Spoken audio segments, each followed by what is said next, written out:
салом ба беҳтарин ҷомеаи футболӣ. дирӯз бозиҳои якашнали лигаи чемпионҳо баргузор шуданд ва мо ҳамаи онҳоро тамошо кардем. 4 бозии хеле ҷолиб пур аз эҳсосот, лаҳзаҳои базбарангез ва натиҷаҳои ғайричашмдошт. ҳозир мо муҳокима мекунем ки кадом даста чӣ гуна бозӣ кард, чӣ хуб шуд ва чӣ хато рафт ва лаҳзаҳои муҳимро баррасӣ мекунем. агар ту мехоҳӣ бозиҳои калонро бо сифати баланд тамошо кунӣ, бевосита дар телеграм ҳангоми бозӣ лаҳзаҳои ҷолибро бо дигар мухлисон муҳокима кунӣ, пас ҳатман ба канали телеграми ман нашав. дирӯз мо ҳамаи бозиҳоро мустақиман дар он ҷо нишон додем ва фавран ҳар ҳолати муҳимро муҳокима кардем. ссилкаи телеграм канал дар комментария ва описанияи ин видео гузошта шудааст. аз шумо мисли ҳар вақта лайк ва дар канал обуна шудан, аз мо бошад ҳар рӯз видеои нав баровардан. акнун дар ягон ҷо ба ҳузур шунед ки давомаш мошни мегузарад. интер дар бозии аввалини якашнали лигаи чемпионҳо бар Фейнор бо ҳисоби 2-0 ғалаба кард. голи Маркус Тюрам ва Лаутаро Мартинес бартарии комили дастаи итолиёвиро нишон доданд. ҳамзамон Интер боз як бозии хуби муҳофизатиро анҷом дод ва нагузошт ки рақибаш гол занад. дар ин бозӣ капитани Интер Лаутаро Мартинес на танҳо гол зад, балки рекорди таърихии клубро низ шикаст. бо ин голи худ ӯ шумораи голҳояшро дар лигаи чемпионҳо ба 18 расонд ва аз легендаи клуб Сандро Маццола пеш гузашт. инчунин бори аввал дар карьераш Лаутаро зиёда аз 5 гол дар як мавсими лигаи чемпионҳо зад. ин нишон медиҳад ки ӯ чун як ҳамлагари сатҳи баланд пешрафт карда истодааст. дар ин мавсими лигаи чемпионҳо Интер яке аз беҳтарин муҳофизатҳоро дорад. дар 9 бозие ки даста гузарон, онҳо танҳо дар як бозӣ гол хӯрданд, он ҳам 10 декабр бар зидди Байер 0-1. дар дигар бозиҳо Интер дарвозаи худро аз гол эмин нигоҳ дошт. ҳатто бар зидди дастаҳои пурқувват мисли Манчестер Сити, Арсенал ва Монако онҳо нагузоштанд ки гол зада шавад. ин нишон медиҳад ки даста таҳти роҳбарии Симоне Инзаги хеле хуб омода шудааст. барои Фейнорд ин бозӣ як шикасти дигар шуд. Робин ван Перси ки чанде пеш сармураббии даста шуд, ҳанӯз натавонист ки ба бозингарони худ тарзи голзаниро омӯзонад. дар ду бозии аввалини худ ҳамчун мураббӣ ӯ натавонист ки бо дастааш гол занад. аввал дар чемпионати Голландия 0-0 бо Нек ва ҳоло дар лигаи чемпионҳо бо Интер 0-2. бори охир чунин оғози нохуб барои мураббии Фейнор соли 1978 рух дода буд. албатта аз ван Перси касе интизори мӯъҷиза набуд. ӯ ҳанӯз таҷрибаи зиёди мураббигӣ надорад ва барои сохтану такмил додани дастааш вақт лозим аст. вале лигаи чемпионҳо лигаи рақобатпазир аст ва чунин бозӣ нишон медиҳад ки Фейнорд ҳоло омода нест барои рақобат бо дастҳои бузург. гарчанде ки ғалабаи Интер боварибахш буд, онҳо метавонистанд боз як ё ду голи дигар зананд. голи сеюм метавонист сарнавишти марҳиларо аллакай ҳал кунад. ҳоло бошад Интер бояд дар бозии ҷавобӣ бо диққат бошад. як мушкили дигар низ вуҷуд дорад. Интер бозингари хуб барои задани пеналти надорад. дар ин бозӣ Пётр Зеленский як пеналтиро аз даст дод. ҳоло танҳо Хакан Чалханагулу аст ки метавонад бо боварӣ пеналти занад, аммо ӯ дар ин бозӣ набуд. ин метавонад дар бозиҳои оянда мушкилӣ эҷод кунад. бо вуҷуди баъзе мушкилот Интер бори дигар нишон дод ки ҳатто бидуни хариди бозингарони гаронбаҳо ҳам метавон бозии сатҳи баланд нишон дод. бозингарони асосӣ ки аллакай таҷрибаи зиёд доранд, ҳоло ҳам бо ҳушмандӣ ва устуворӣ бозӣ мекунанд. бозии ҷавобии 11 март дар Милан баргузор мешавад. Интер ҳоло фаворити аслӣ барои роҳ ёфтан ба чоракфинал аст. танҳо хатогии инфиродӣ ё муносибати хунукназарона метавонанд монеаи онҳо шаванд. агар онҳо ба мисли бозии аввал муташаккилона бозӣ кунад, пас роҳ ба даври оянда барояшон мушкил нахоҳад буд.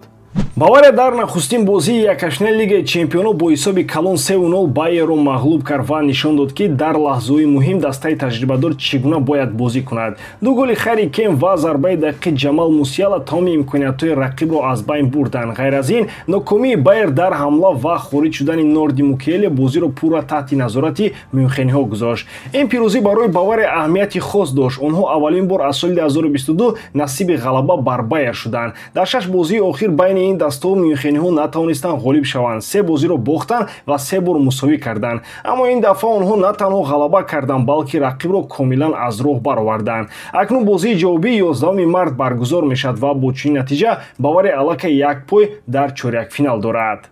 пас аз он ки Бавария 22 январ дар лигаи чемпионҳо аз Фейнор шикаст хӯрд 0-3, онҳо дигар бохт накарданд. ин ғалаба бар Байер нишон дод ки Винсан Компани оҳиста оҳиста дастаашро беҳтар мекунад. акнун мюнхениҳо дар 10 бозии охир 8 ғалаба ва 2 мусовӣ доранд. 8 март онҳо бо Бохум дар Бундеслига бозӣ мекунанд ва пас аз он боз бо Байер дар лигаи чемпионҳо рӯбарӯ мешаванд.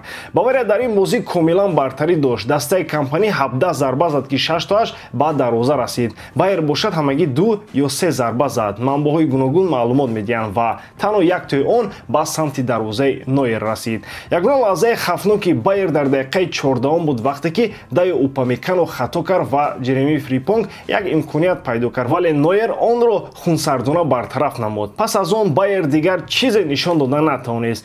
Ғалаба комилан шоиста буд, вале мюнхенҳо метавонистанд бозам голҳои бештар зананд. Мусиала як голи зебо зад ва чанд лаҳзаи аҷиби дигар сохт, аммо имкони задани голи чорум аз даст рафт.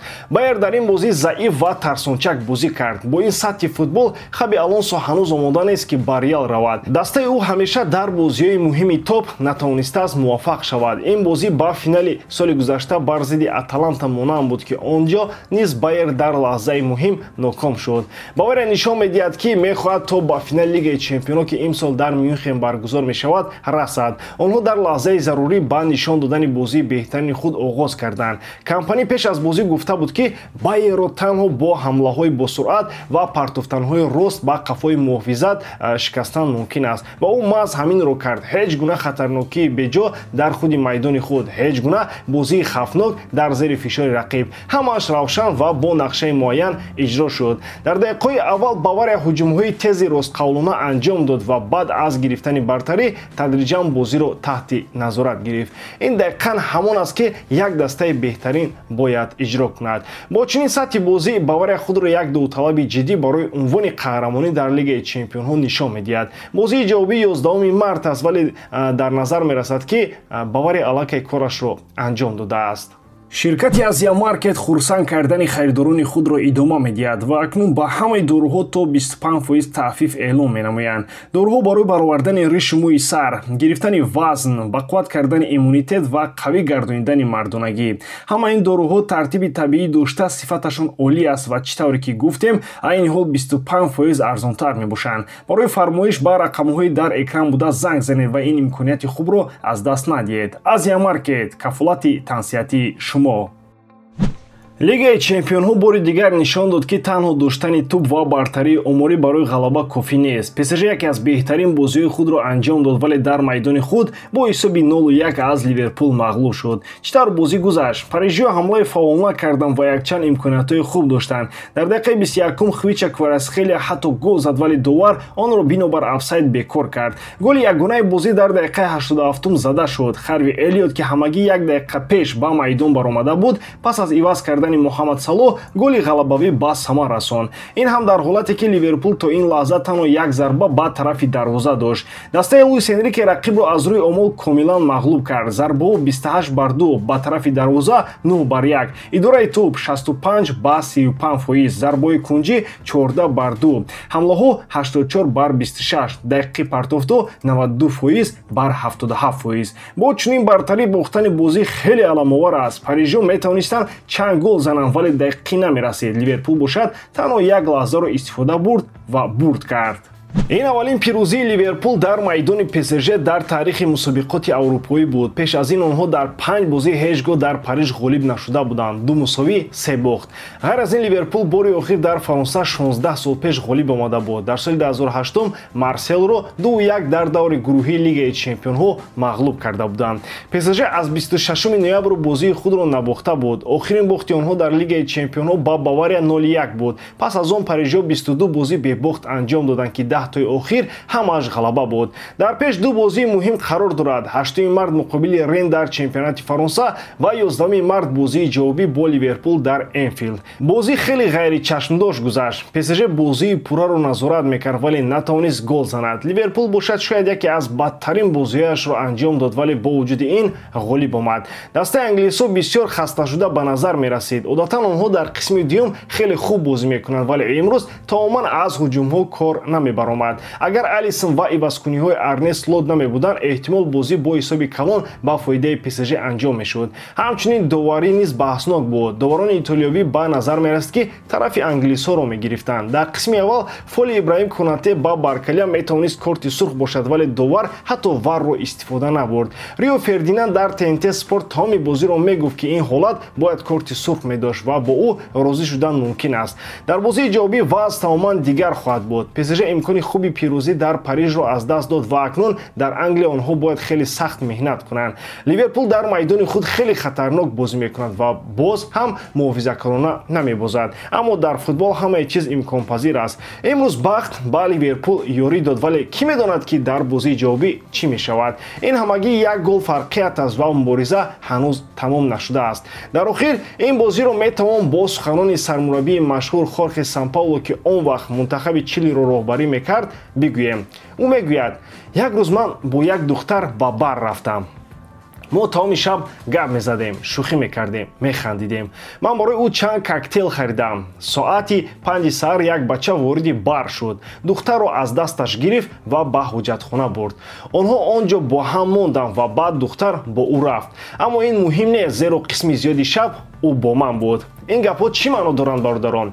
ПСЖ имрӯз тамоми бозиро идора мекард, вале дар ниҳоят ҳамаи чизро аз даст дод. фикр мекунам, ки гапи маро фаҳмидед.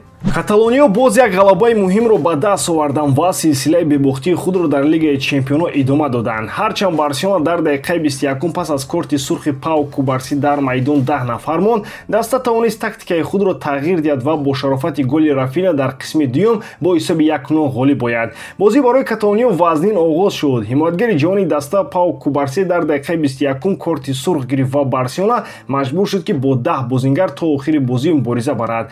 қарори довар дуруст буд, вале ба ҳар ҳол вазъиятро тағйир дод. Новобаста ба ин, дастаи Ханси Флик мудофиаашро устувор кард ва мунтазири лаҳзаи худ монд. Дар дақиқаи 61 Рафина ягона голи бозиро зад ва ғалабаи Барселонаро таъмин намуд. ҳамлагари бразилиягӣ дар ин мавсим дар Лигаи Чемпионҳо бозии хеле хуб мекунад. Голаш ба дарвозаи Бенфика 9-мин голи ӯ дар ин мавсим буд. ҳоло дар 9 бозӣ дар Лигаи Чемпионҳо ӯ 9 гол ва 4 партофти головар дорад. бо ин нишондиҳанда ӯ бо Роберт Левандовски дар ҷои дуюм дар рӯйхати беҳтарин голзанҳои Лигаи Чемпионҳо қарор дорад. танҳо Серхио Гираси 10 гол дар ин мавсим аз ӯ бештар гол задааст. агар ба томи соли 2024 назар кунем, Рафина сермаҳсултарин бозингари Лигаи Чемпионҳо мебошад. дар 13 бозӣ ӯ 12 гол ва 5 партофти головар додааст, ки натиҷаи беҳтарин дар ин мусобиқа аст.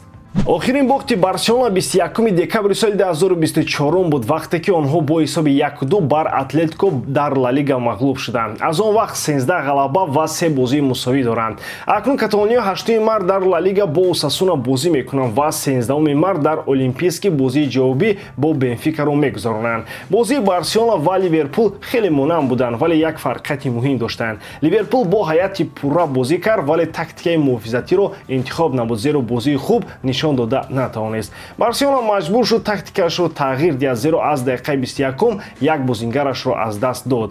Флик дастаашро оҳиста, вале бо боварӣ ба ғалаба роҳнамоӣ кард. ҳама медонистанд, ки пас аз корти сурх шитоб кардан хатарнок аст ва Барселона қарор кард, ки саброна бозӣ кунад ва имкони худро интизор шавад. ин сифат дар мусобиқаҳои муҳим, хусусан дар Лигаи Чемпионҳо хеле муҳим аст. аксарият дар бораи Войцех Шестни ҳарф мезананд, ки воқеан бозии олиҷаноб анҷом дод ва якчанд зарбаҳои хатарнокро баргардон. вале бояд гуфт, ки Ронал Араухо низ бозии хеле хуб кард. ӯ пас аз корти сурхи Кубарси ба майдон омад ва мудофиаи дастаи худро қавӣ кард. ҳолати Кубарси фаҳмо буд, вале аниқ аст, ки беҳтар аст дар оғози бозӣ гол хӯрдан, назар ба он ки 70 дақиқа 10 нафар бозӣ карданд.